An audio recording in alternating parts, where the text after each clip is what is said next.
E aí, já pensou em ganhar muito dinheiro com um canal de corte igual esse daqui que você está assistindo? No primeiro link da descrição temos um aulão para você que quer começar um canal de cortes e faturar muito aqui na internet. Também teremos planilhas que irão te ajudar na hora de organizar a produção do seu canal. Tá esperando o quê?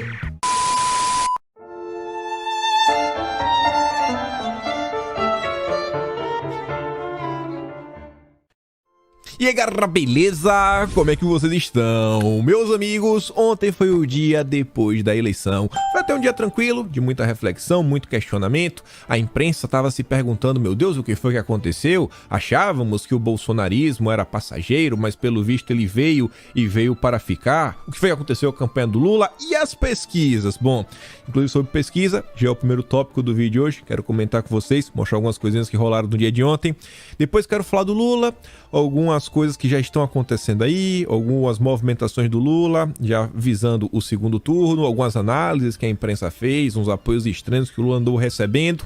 Depois ali Lula versus Bolsonaro, aí voltaremos a fazer algumas análises sobre os resultados. A imprensa comentou muito ontem sobre o Congresso, né, o Senado, a Câmara, agora estão mais à direita, a força de Bolsonaro nesse processo. Ontem também algumas pessoas já começaram a se movimentar. O Tasso Gereissati, por exemplo, do PSDB, um grande tucano histórico, já declarou apoio a Lula. Bolsonaro, por outro lado, também já começou a ganhar novos apoios. A gente vai querer comentar sobre isso. E o final do vídeo, acho que é a melhor parte, porque temos boas notícias. Boas notícias que já envolvem o segundo turno e Bolsonaro e conseguir mais votos. Mas isso daí eu não quero adiantar nada, quero começar construindo com vocês ao longo do vídeo. Vamos começar. Vamos começar que tem muita coisa. Olha lá. O Ricardo S. é um cara aí que escreve, se não me engano, no site é Notícias da TV, né? Site de fofoca. Ele colocou aqui um print da RPC, que é uma TV lá do Paraná. Ele fala o seguinte, ó: ainda sem crer que o IPEC meteu erro de digitação para justificar o erro nas pesquisas. O IPEC esclarece que por um erro de digitação no release enviado para a RPC, contendo os resultados da terceira rodada da pesquisa realizada no estado do Paraná, divulgada pela emissora no dia 1º de outubro, no sábado, informou equivocadamente o período da campanha, de campo da pesquisa e tudo mais. O dia de ontem foi marcado por várias explicações sem pé nem cabeça. Sem pé nem cabeça. Sem pé nem cabeça. A pessoa à frente do Datafolha, inclusive, concedeu entrevista para a Globo News, falando que os institutos eles precisam acertar e o que faz as pessoas ainda acreditarem na Datafolha é a tradição, sabe? São os números que eles apresentam, sabe? A confiabilidade de diversos absurdos. Agora sim, quem não estava bem, vamos falar assim, quem não estava bem ontem foi a Mônica Bergamo. Olha isso daqui, olha isso daqui. Outro acerto. Pesquisas captaram astronauta ladeira acima. Ladeira acima? Se você parar para analisar aqui a pesquisa, eu vou até dar uma arriscada. Perceba que aqui você tem até uma linha, né? Íngreme. Mas quando chega aqui, você vê que para de crescer. E ainda assim, a gente está falando mais ou menos aqui assim, ó. 30%, 33%. Já o Márcio França, você vê que sobe, desce. E ela diz, ó. E Márcio França em queda. Gente, o Márcio França tava com 45. O Márcio França fez isso daqui, ó. E o Marcos Pontes fez isso aqui, ó. Que acerto, pelo amor de Deus. Na espontânea, sequer sabiam dizer em quem votariam para governador, repetindo. Pesquisa retrato, mostra tendência. Eleição em movimento. Repetindo, isso aqui não tem nada a ver com nada. Isso aqui é maluquice da Mônica Bergamo. A pesquisa da Veritá, que a imprensa não divulga, acertou, mas acertou assim bem, muito bem esse cenário aqui do estado de São Paulo. Já colocava o Marcos Pontes com mais de 50% dos votos. Mas deixa lá.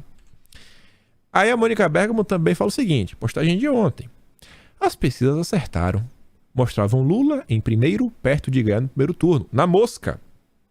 Bolsonaro em segundo, Simone em terceiro, Ciro em quarto, na mosca. Não é isso, jovem. Não é só está perto, a questão também envolve os percentuais, e o percentual de Bolsonaro foi assim, ridículo, mas ridículo, extremamente longe, assim, nem com a margem de erro triplicada, eu acho que você conseguia colocar Bolsonaro ali na pontuação. E isso faz com que as pessoas às vezes percam até o ânimo de votar e falar, não tem mais o que fazer, o jogo tá perdido.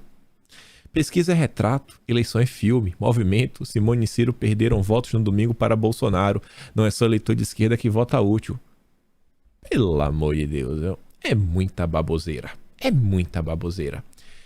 A coisa é tão ridícula que o Brito Júnior, que é de esquerda, odeia Bolsonaro, fala, ó, não concordo com você. Os resultados mostram erros gigantescos nas pesquisas. Não adianta brigar com fatos. Da minha parte, a credibilidade das pesquisas acabou. E não só na política, imagina o quanto manipulam publicidade e audiência de TV. Um cara que é fora Bolsonaro. A Tsuki diz, ó, Bolsonaro, sem mexer um dedinho, consegue expor seus inimigos e fazer com que percam a credibilidade até para quem não gosta dele. Os institutos de pesquisa foram longe demais. Longe demais. Aí veio o Alexandre Borges. Esse daqui, meu Deus, né? O Flávio Quintela até brinca, ó. Análise ultra mega super. Comparar o desempenho dos institutos de pesquisa, cuja existência é baseada somente na atividade de fazer pesquisas, ao discurso de campanha de um candidato, que muitas vezes também envolve o marketing, comparou maçãs com picanhas, selo CNN de qualidade.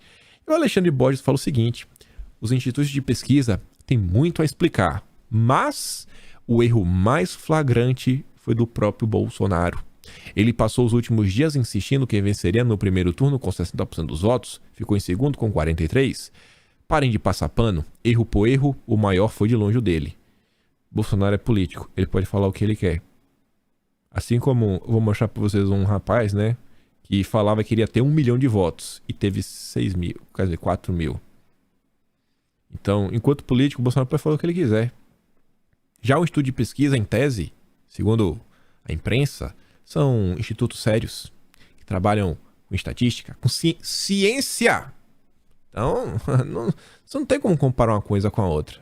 Mas você vê o quanto esse cara conseguiu descer. O quanto o Alexandre Borges conseguiu descer. Avançando aqui, mas sem comentar muita coisa. Ontem na CNN, o Ricardo Barros, que é o líder do governo na Câmara, foi lá, falou várias coisas e começou a falar sobre a possibilidade de tirarmos do papel uma CPI sobre os institutos de pesquisa. Ele mesmo falou que já tem isso daí desde 2015.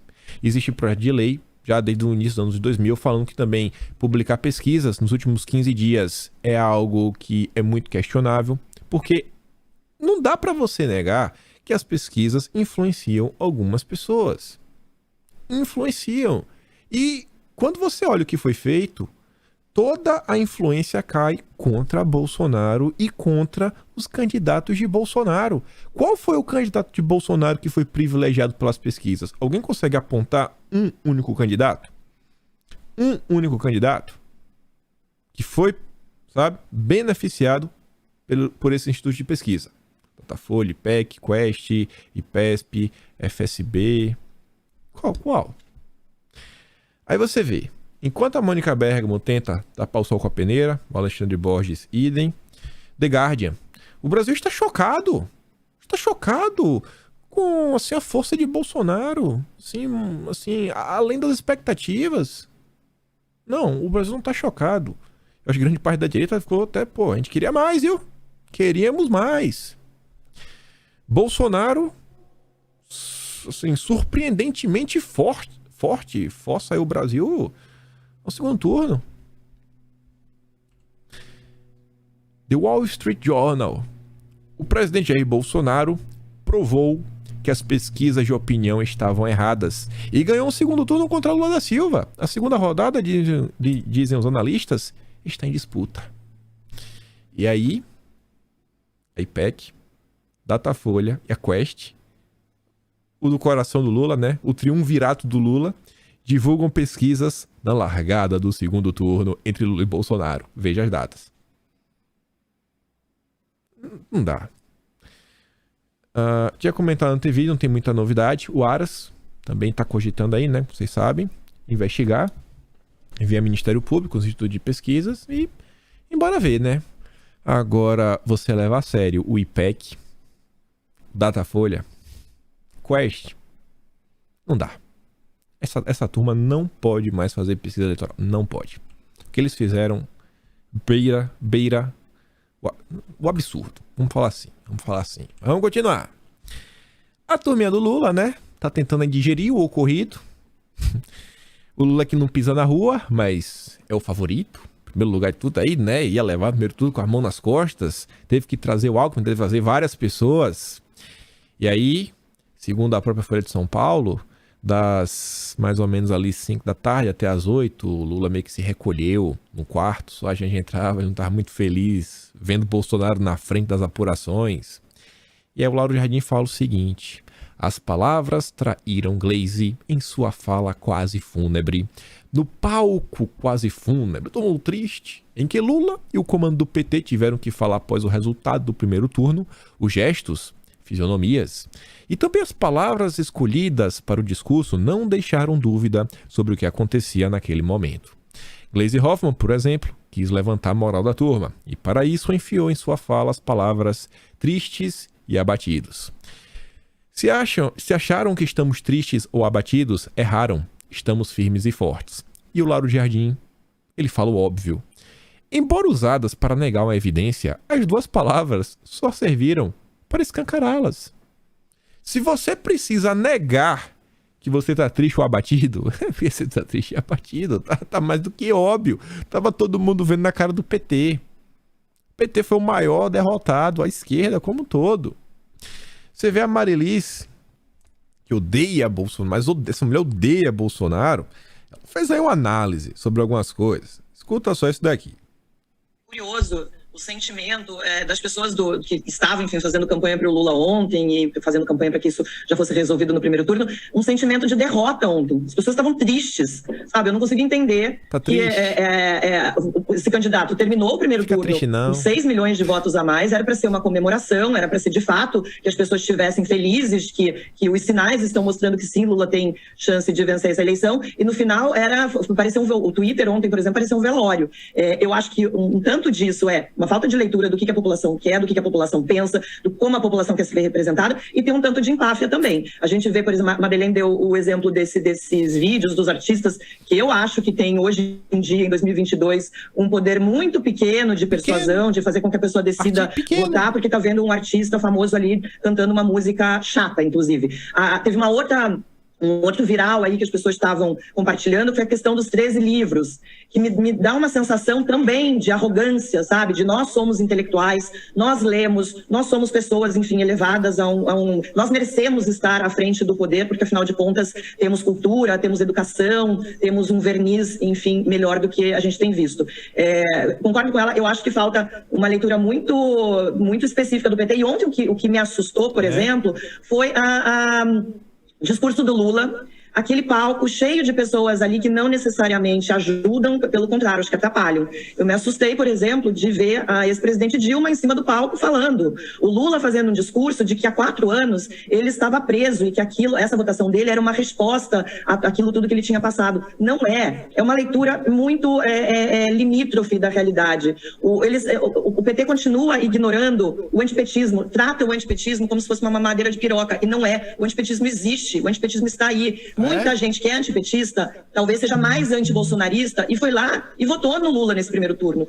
Vai votar no segundo também. Mas tem gente que não. Então eu acho que nesse momento tem empáfia, tem arrogância, tem um problema de leitura muito grave, e que se o PT não entender, não conseguir fazer um diagnóstico desse momento presente, pode ter uma surpresa muito desagradável no segundo turno, porque essa eleição não está resolvida.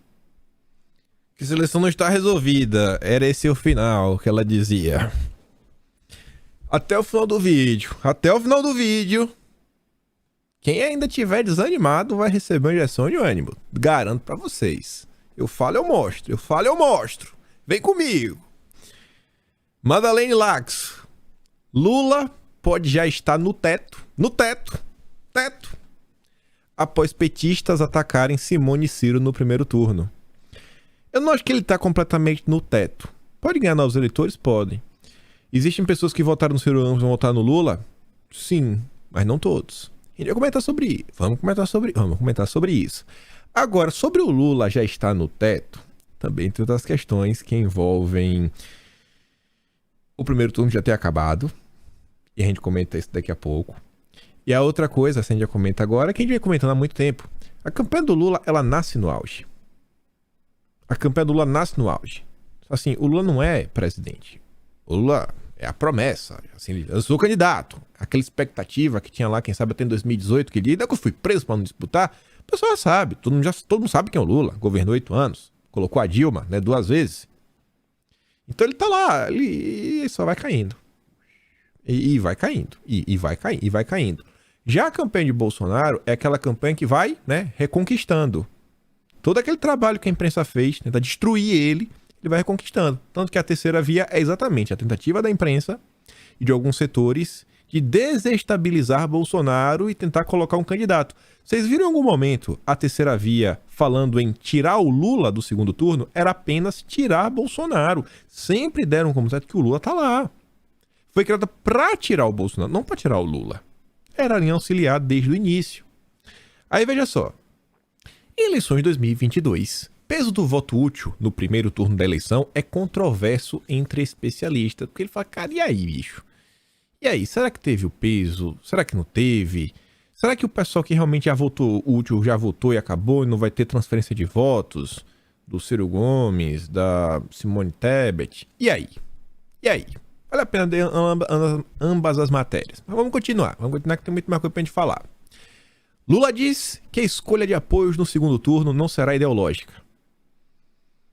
É o topa tudo.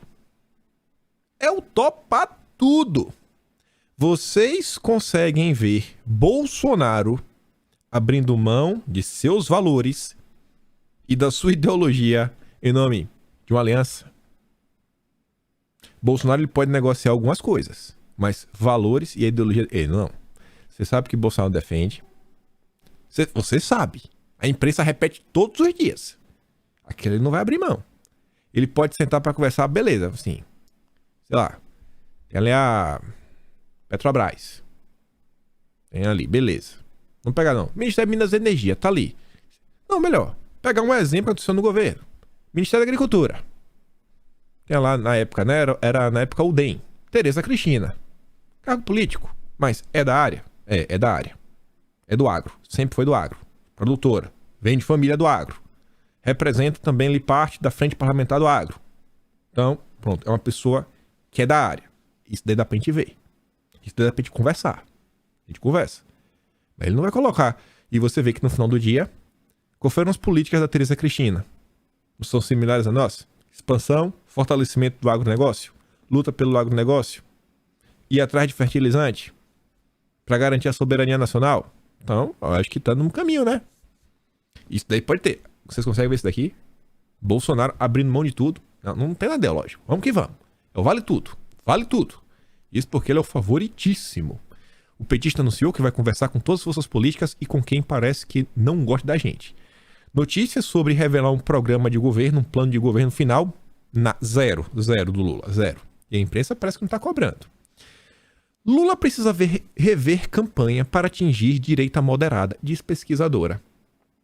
Uma pesquisadora que precisa estudar, que até agora não entendeu que no Brasil não existe direita moderada.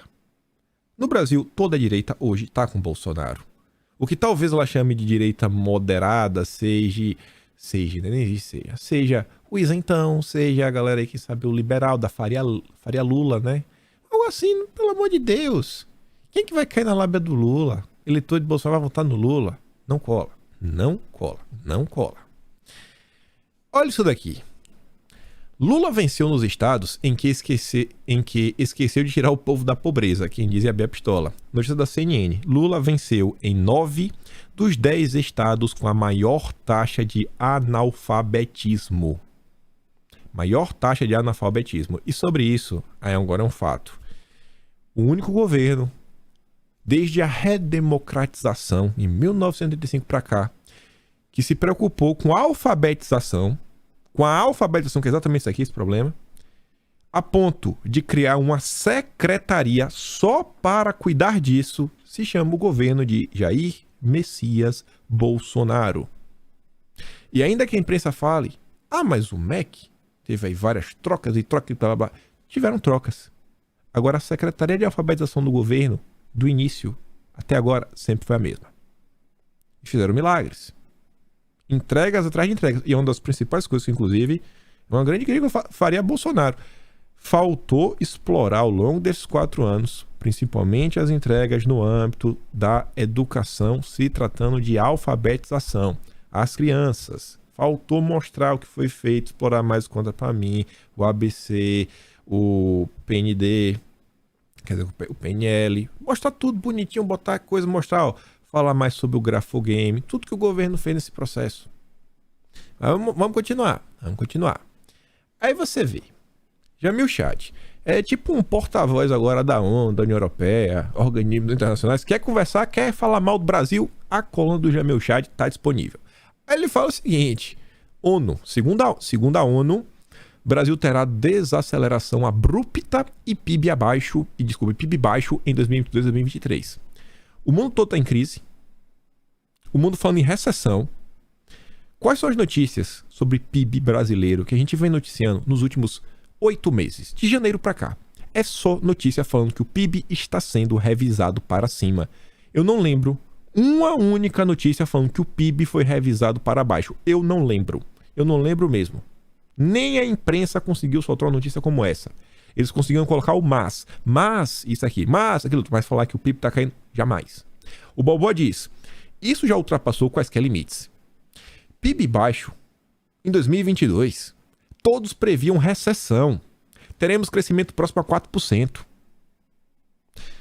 Ontem, a Bovespa, a Bolsa, subiu 4,5%. 4,5%. Dólar caiu 3,5%. Preocupação máxima. Me pergunto o que se passa na cabeça de um jovem jornalista. Complementa a notícia anterior e traz a nova. Extrema-direita no Brasil preocupa analistas? Os analistas que a turma da Globo quer invocar o primeiro turno das eleições, deixa lições sábias. Segundo 2 renomados analistas de política, Denis Rosenfield e Marcos Nobre. É tipo assim, ó. O analista. Super inteligente. Da extrema direita. Preocupadíssimos. Aí você vê. Eles falam da direita, se colocam como, né, os grandes virtuosos do Brasil. E a notícia da Folha de São Paulo, que teve que narrar fatos da realidade. Aqui não é narrativa, aqui são números. Eleições de 2022. Partidos que mais elegeram deputados federais negros são de direita. Meu Deus, eu não acredito. E sabe qual foi o maior de todos? Você não vai adivinhar. Foi o PL, o partido de Bolsonaro, com 25, de um total de 135. E cadê a esquerda? Bom, PL com 25, líder. Segundo lugar, assim, deve ser o PSOL, deve ser o PT. Não.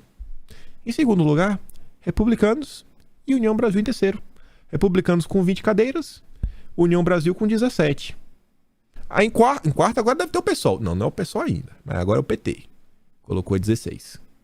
Já o PP, que elegeu uma bancada muito menor do que o do PT, não tem nem 50 a bancada do PP, colocou 15.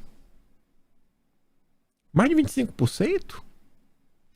Centrão também entra na conta. MDB elegeu 8, PSD 6, Podemos com 5, Avante e PROS garantiram 2 parlamentares, cara, Solidariedade 1. Aí, cadê a esquerda, né? PDT, 6. PCdoB, 4. PSB e PV, 2. Rede, com 1. Eu acho que Rede contempla o PSOL também, porque foi uma federação. Rede e PSOL. Não era a direita que é preconceituosa? E aqui aprende os maiores números. Assim, as narrativas, elas não ficam em pé. Não ficam em pé. Aí você vê. Mais narrativa. A América Latina perdeu 9 democracias plenas nos últimos anos, incluindo o Brasil. O Brasil não é mais democracia. O Demagogia diz, ó, o estudo acha que o Brasil não é uma democracia plena por causa de Bolsonaro, mas que voltaria a sê-lo em caso de vitória do ex-presidiário parceiro de Fidel e Maduro.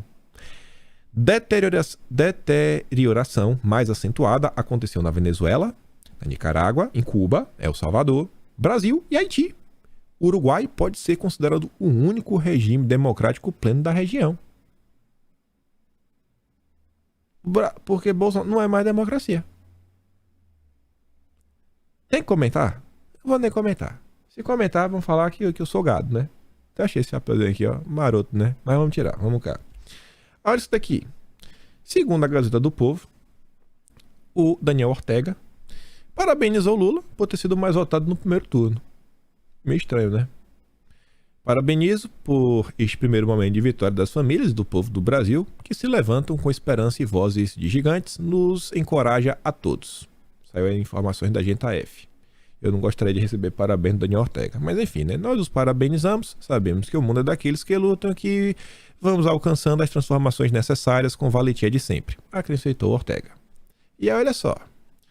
Campanha do PT reage a fake news que incendiou redes bolsonaristas ligando Lula ao cara lá de baixo. Matéria que na conta da Malu Gaspar e fala o seguinte, né? Teve um vídeo aí, TikTok, se espalhou, onde o influenciador, o Vic Vanilla, aqui é a informação da Globo, a Globo diz que o Vic Vanilla se identifica como sacerdote da igreja luciferiana. Quem diz? É o Globo. Descreve, diante de uma bandeira de Lula, uma suposta união de diversas turmas, né? Galera aí, barra pesada, dá pra dar uma lida aí, para de alguma forma garantir a vitória do PT no primeiro turno. O cara gravou esse vídeo. Isso é uma matéria, inclusive, no R7, falando sobre isso, né? Em vídeo. O rapazinho aí disse que forças malignas se uniram por vitória, blá, blá, blá, mas é resultado da eleição. Aí eu vi a turma compartilhando. Aí falou, fake news se espalha, blá, blá, etc. Todo dia é uma coisa diferente. Não vou nem comentar sobre isso, né? Isso tá aí. Mas vamos continuar. Vamos falar mais sobre o resultado da eleição. A Eliane Cantanhede gravou aí... Quer dizer, gravou um vídeo não, né? A gente tinha comentado isso aqui por alto no vídeo ontem, mas o pessoal pegou o recorte dela na Globo News.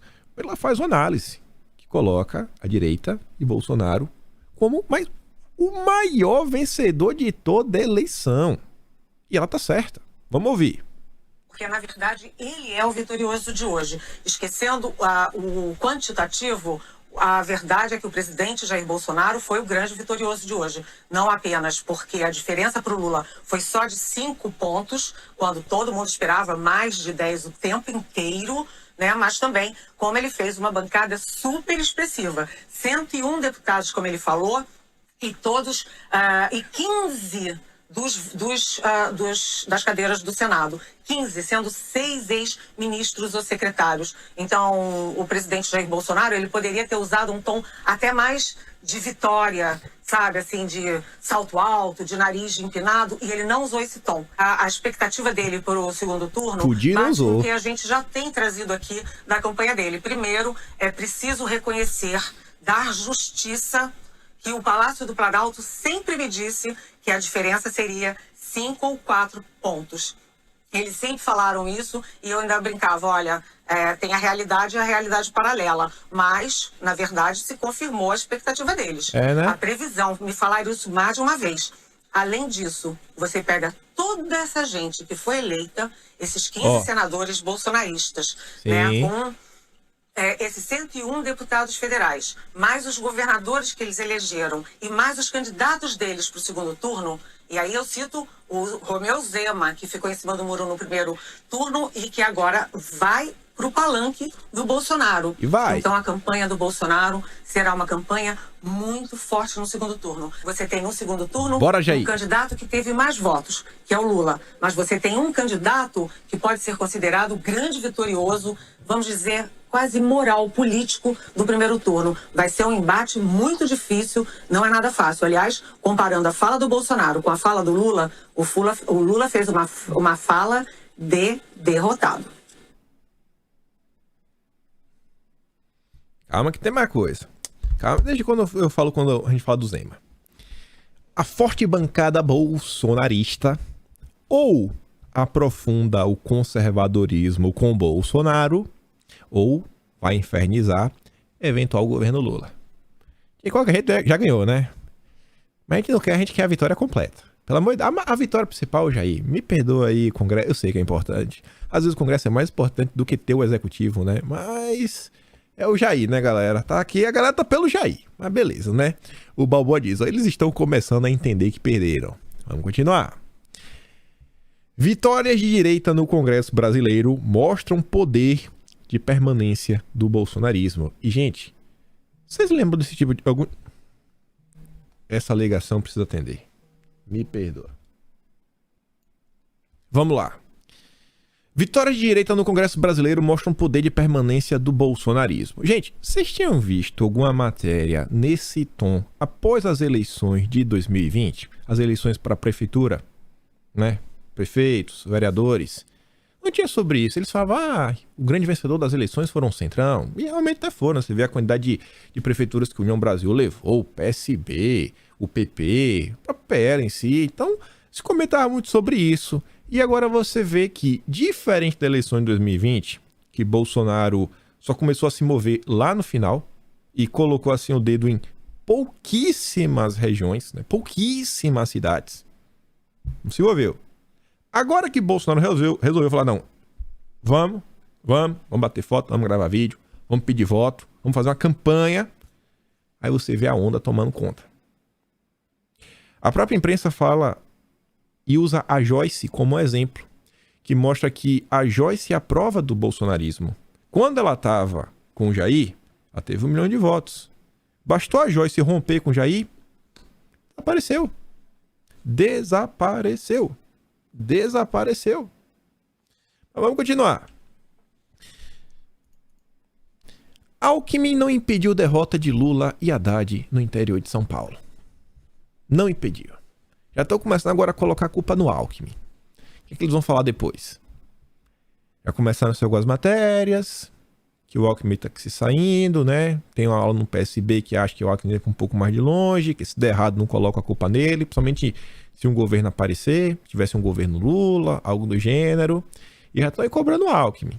Matéria cobrando. Pô, e aí, Alckmin? E aí, vai fazer o quê? Tem que trazer voto pro Lula. São Paulo, maior colégio eleitoral do país. A gente vai comentar sobre isso também mais. Thiago Brasil, o Thiago do Lula, ele até pagou essa postagem, mas o print é eterno. Esquerda elegeu 112 deputados. Se juntar PDT, são 129. Se Lula conseguir apoio de todo MDB, PSD e PSDB, são 214 deputados.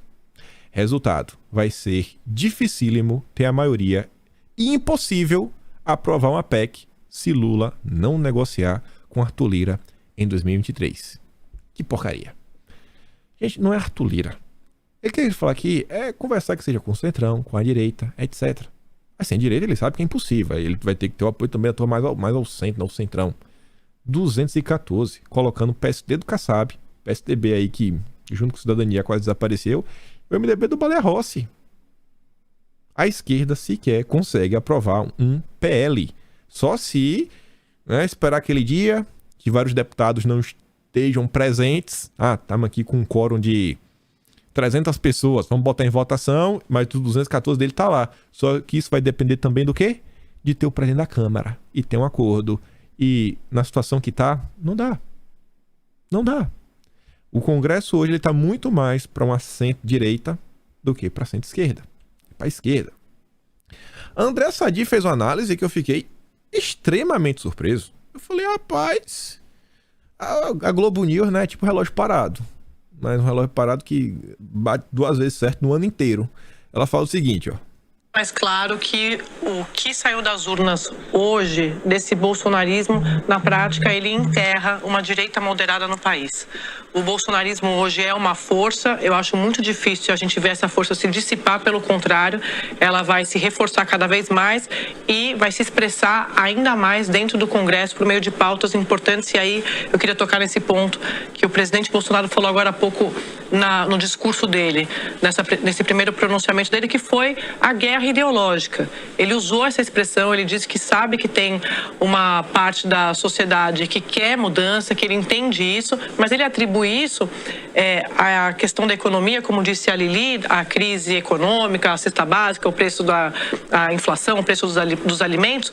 Porém, ele diz o seguinte, gente, que ele disse que isso é preocupante, mas que ele tentou mostrar que tem coisas muito piores do que isso.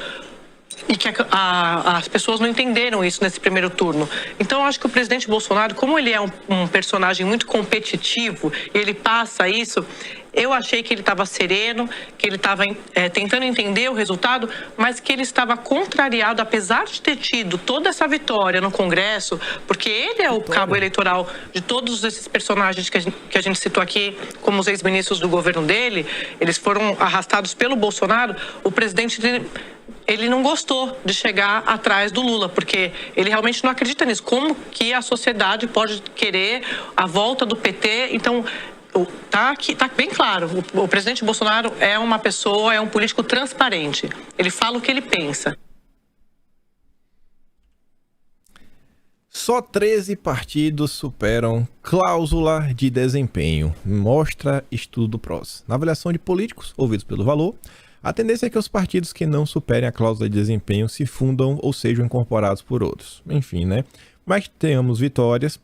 A política, ela vai ter várias mudanças, não só uma mudança, né, um pouco mais à direita, mas também aquela mudança de concentração de poder. Cada vez no Brasil temos menos partidos. Cláusula de barreira. O objetivo dessa galera é reduzir o Brasil no final do dia para 5, 6 partidos. O grande problema, ao meu ver, é o quê? Não tem candidatura avulsa e inúmeras decisões no final do dia são tomadas assim na base do eu quero, eu decido. Porque, assim, o partido tem dono, né? O partido tem dono, então é o dono que vai falar quem vai receber fundo, quem não vai, a fatia do fundo, isso aqui, quem vai estar naquela posição, isso, aquilo, outro. Então você começa, com essa redução partidária e com o poder que um presidente do partido tem, você começa a pegar uma pessoa que não tem mandato, que normalmente é o dono do partido, ele não tem mandato, mas ele manda muito mais do que vários deputados. Esse é o que está começando e vai comentar muito ao longo do ano. Como falei na introdução, algumas pessoas já estão se movimentando. Hoje deve ter uma reunião, hoje e amanhã, do PSDB para saber se vão liberar a bancada ou se vamos apoiar o Lula no segundo turno. O Tarso nem esperou, já declarou apoio dele, né? O ex-presidente do PSDB, Tasso Gereissati, declara apoio a Lula. O que está em jogo para nós é a democracia. Tucano quer que a partido dê apoio formal ao petista, mas não descarta a neutralidade. Depois ele não entende porque o PSDB desapareceu. Você vê como são as coisas. A turma do Novo reduziu a bancada pela metade. Eles elegeram apenas 4 deputados. E aí o Felipe Dávila vem aí fazer um papelão. É um cara que se diz liberal. Ele é familiar, né? Parente do Abílio Diniz. Depois de tudo que aconteceu com o Abílio Diniz, ele vai votar em nulo. Vai votar nulo. Segundo ele, o Novo manterá a neutralidade. Se for Lula e Bolsonaro, não vai. Que isso, o Brasil não merece isso. Você vê como são, né, os liberais. Beleza, espero que o restante não pense dessa forma e consiga entender o que está por vir. Outro aí que teve alguns probleminhas, é o que a gente fala, a mesma questão da Joyce, foi esse rapaz aqui, ó. Vamos esperar o ano que vem, tem muita coisa para acontecer, eu não sei. Nesse momento, eu estou muito mais aqui para me, pelo menos, despedir, nem que seja temporariamente de vocês. Tchau, galera. Quem tem os meus contatos, as amizades que a gente fez estão aqui. Tem bastante material no meu YouTube para você ficar se divertindo. Duvido que você tenha visto. 99 vai entrar o Sem Filtros, mais as aulas de economia, reveja as mitadas do passado, vê aí, tá? Enquanto isso eu vou pensando o que eu faço da minha vida. Vai ver o que ele faz da vida dele. Jogou a toalha. E além disso, olha a megalomania do cara.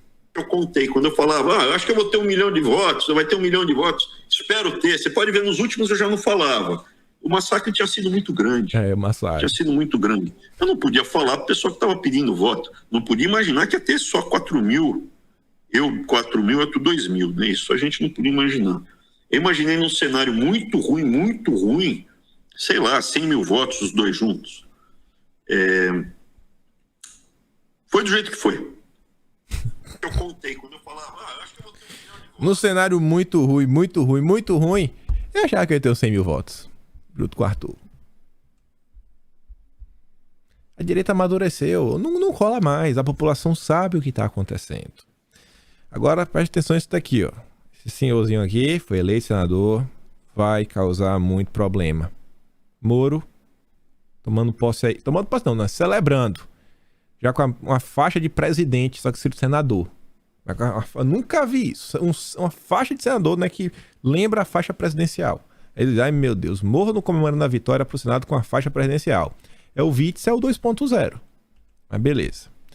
Voltando aqui agora para a notícia positiva. Bom, já começando. O presidente da FAESP reforça apoio do agronegócio à reeleição de Bolsonaro. O presidente do sistema Federação da Agricultura e Pecuária do Estado de São Paulo, né, Serviço Nacional. Apoio do agro, mais uma vez sendo reforçado. O Zema, que no primeiro turno meio que ficou neutro, porque o Zema tinha um candidato, que era o cara do Novo, Felipe Dávila, e Bolsonaro tinha um candidato também no estado, que era o Viana. Agora todo mundo junto, misturado.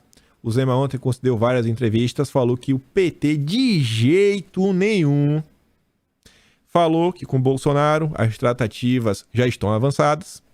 Zema disse que negociação com o PL para apoiar Bolsonaro está avançada. O governador quer garantias de apoio do partido do presidente, né, o seu segundo mandato na Assembleia Legislativa. E sobre essa questão do apoio do partido do presidente, sugestão, né, aqui só para dar. Então, eu sei que muita gente me assiste, se tiver alguém do governo assistindo, eu acho que poderiam, nos próximos dias aí, fazer uma... Pensa o seguinte, pensa assim naquele evento. Bolsonaro sentado no meio, governadores que o Bolsonaro elegeu, os dele, governadores que querem compor, né, um projeto de Brasil, colocar os senadores, pegar bons representantes da Câmara, que você sabe, não, essa galera aqui vai ter poder, vai deslanchar.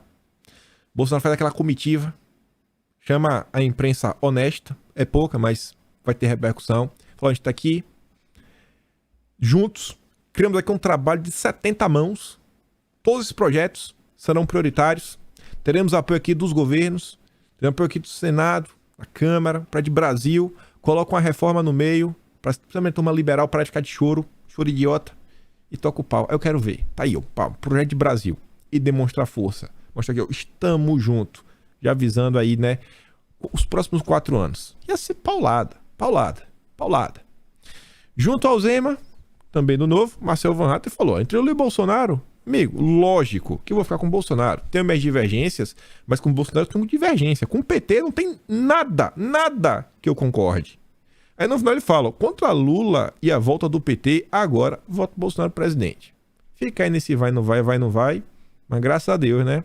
Tomou uma decisão bem clara e tá falando aí. Tentar trazer o apoio lá dos liberais. Aí o Hélio Beltrão, também a turma do liberalismo brasileiro, né? Instituto Mises diz, ó, para surpresa para 0 pessoas, meu voto pessoal no segundo turno é do presidente Bolsonaro, PT, corruptos, presidiários, jamais. Não há comparação entre a direção que o Brasil toma hoje, com Bolsonaro e o Guedes, com o retrocesso estilo Venezuela da era PT. E aí até o Monark, acredite se quiser, falou o seguinte, ó, para deixar minha consciência limpa. Eu preciso deixar claro que, na minha opinião, Bolsonaro é menos danoso para o Brasil do que o Lula. Postei isso aí correndo. Vai ver, ó, menos danoso. Não é que ele acha que Bolsonaro é melhor, não. Ele só acha que é menos pior, um pouquinho. É menos mal.